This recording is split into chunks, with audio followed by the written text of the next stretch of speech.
ಮೊದಲೆಲ್ಲ ತುಂಬಾ ಟೈಟಾಗಿತ್ತು, ಆದರೆ ಅವನು ಕೈಯಲ್ಲಿ ಸಿಕ್ಕಾಗ 2 ನಿಮಿಷಗಳಲ್ಲಿ ಪೂರ್ತಿ ಅಗಲವಾಗಿ ಮಾಡಿದ.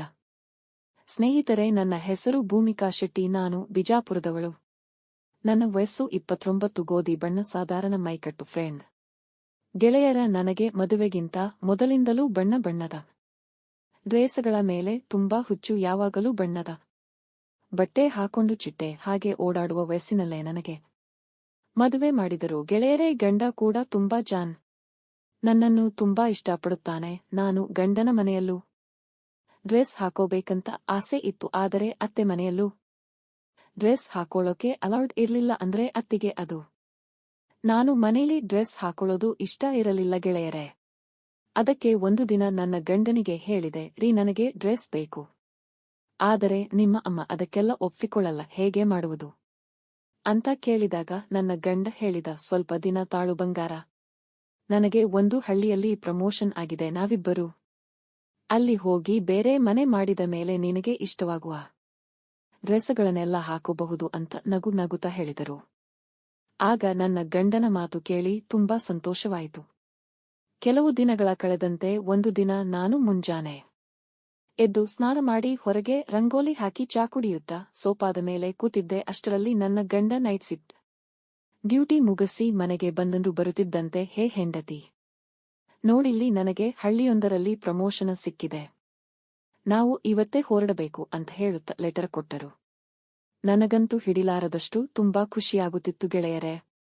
ಅದೇ ಖುಷಿಯಲ್ಲಿ ಬೇಗ ರೆಡಿಯಾಗಿ ಬಟ್ಟೆ ಬರೆ ತುಂಬಿಕೊಂಡು ನಮಗೆ ಬೇಕಾಗುವಂತ ಎಲ್ಲ ಸಾಮಾನುಗಳನ್ನು ಒಂದು ಗಾಡಿಯಲ್ಲಿ ಹೇರಿಕೊಂಡು ಆ ಹಳ್ಳಿಯತ್ತ ಸಾಗಿ ಬಂದೇ ಬಿಟ್ಟೆವು ಗೆಳೆಯರೇ.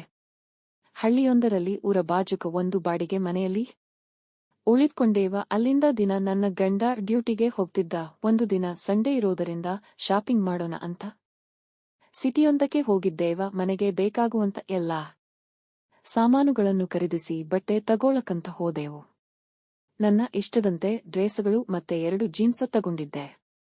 ಎಲ್ಲ ತಗೊಂಡು ಮನೆಗೆ ಬರುವಷ್ಟರಲ್ಲಿ ಟೈಮ್ ಬಾಳಾಗಿತ್ತು. ಹಾಗೆ ಊಟ ಮಾಡಿ ನಾನು ನನ್ನ ಗಂಡ ಮಲಗಿಕೊಂಡೆವು. ಎಂದಿನಂತೆ ಬೆಳಗ್ಗೆ ಎದ್ದು ಎಲ್ಲ ಕೆಲಸ ಮುಗಿಸಿ ನನ್ನ ಗಂಡನಿಗೆ ಊಟದ ಡಬ್ಬಿ ಕಟ್ಟಿ ಅವರನ್ನು ಡ್ಯೂಟಿಗೆ ಕಳಿಸುವಷ್ಟರಲ್ಲಿ ಮಧ್ಯಾಹ್ನವೇ ಆಗಿತ್ತು. ಹಾಗೆ ಸುಮ್ಮನೆ ನಿನ್ನೆ ತಂದಿರುವ ಡ್ರೆಸ್ಗಳು ನೋಡೋಣ ಅಂತ ಎಲ್ಲ ಡ್ರೆಸ್ ತೆಗೆದು ನೋಡಿದಾಗ ಅದರಲ್ಲಿ ಒಂದು ಜೀನ್ಸ್ ಪ್ಯಾಂಟ್ ಮಾತ್ರ ತುಂಬಾ ಟೈಟಾಗಿತ್ತು ಗೆಳೆಯರೇ. ಸ್ವಲ್ಪ ಟೇಲರ ಹತ್ರ ಹೋಗಿ ಬಿಚ್ಚಿಕೊಂಡು ಬರೋಣ ಅಂತ ಹೋದೆ. ಆದರೆ ಆ ಟೇಲರ ಮೇಡನ್ನೀಗ ನಾನು ಈಗ ಖಾಲಿ ಇಲ್ಲ, ಸಂಜೆಗೆ ಬರ್ರಿ ಅಂತ ಹೇಳಿದ. ಅದಕ್ಕೆ ನಾನು ಸರಿ ಆಯ್ತು ಅಂತ ಹೇಳಿ ವಾಪಸ್ ಮನೆ ಕಡೆ ಬಂದುಬಿಟ್ಟೆ. ಮನೆಗೆ ಬಂದು ಎಲ್ಲ ಕೆಲಸವನ್ನು ಮುಗಿಸುವಷ್ಟರಲ್ಲಿ ಸಂಜೆ ಹೊತ್ತಿಗೆ ನನ್ನ ಗಂಡ ಮನೆಗೆ ಬಂದರು. ಅವರು ನಾನು ಊಟ ಮಾಡಿ, ಅವತ್ತು ನನ್ನ ಗಂಡನಿಗೆ ನೈಟ್ ಡ್ಯೂಟಿ ಇತ್ತು, ಅವರಿಗೆ ಮತ್ತೆ ಸ್ವಲ್ಪ ಊಟ ಕಟ್ಟಿ ಅವರನ್ನು ಕಳಿಸಿ ರಾತ್ರಿ 7 ಗಂಟೆಗೆ ಮತ್ತೆ ಟೇಲರ ಹತ್ರ ಹೋದೆ ಗೆಳೆಯರೇ. ಅವನು ನನ್ನ ನೋಡಿ, ಬನ್ನಿ ಮೇಡಂ ಒಳಗೆ ಅಂತ ಕರೆದನು.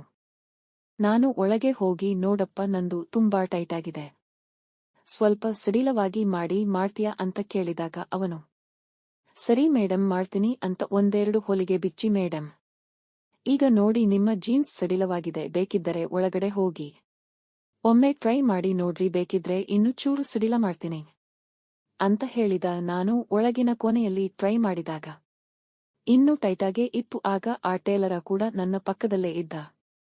ಆ ಕೊನೆಯಲ್ಲಿ ಸ್ವಲ್ಪ ಕತ್ತಲೆ ಇತ್ತು. ಇನ್ನೂ ಟೈಟಾಗಿದೆ, ಇನ್ನೂ ಸ್ವಲ್ಪ ಸಡಿಲ ಮಾಡ್ತೀರಾ ಅಂದೆ. ಅದಕ್ಕೆ ಅವನು ಅದೇ ಜಾಗದಲ್ಲೇ ಸಡಿಲು ಮಾಡೋಕೆ ಮುಂದಾದ. ಆ ಕತ್ತಲ ಕೊನೆಯಲ್ಲಿ ಅದು ರಾತ್ರಿಯಾಗಿತ್ತು.